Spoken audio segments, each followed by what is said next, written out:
Everyone, in this video I'm going to show you how easy it is to secure an application with LeZa. For this demo I've created a small application which is a to-do list, and I'm going to secure this application behind LeZa. First step, I need to go to the application section and I'm going to create my application.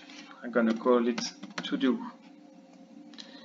I need to provide a callback URL, which is where my LeZa application is going to sit on my machine. So here I'm going to install it on localhost port 8001, and I'm going to create my application. And now I've received a client ID and a client secret, which I'm safely going to keep in a document, and my application is created.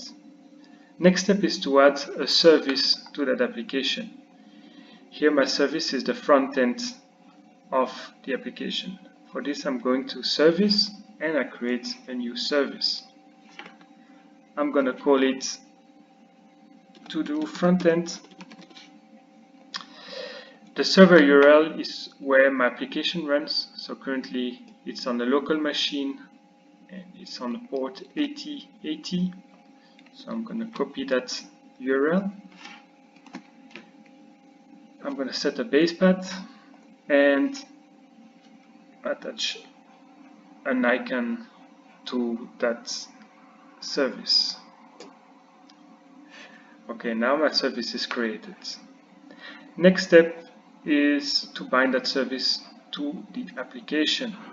So I'm going to the service section and I attach the to-do front end to my application. Now everything is configured from the platform. The next step is to run our server. Okay.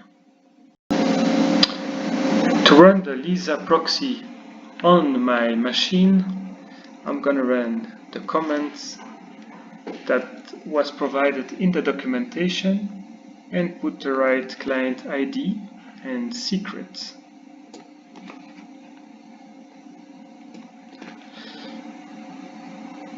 Okay, so this is the command.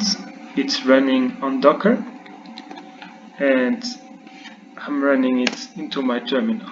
Okay, the server is running.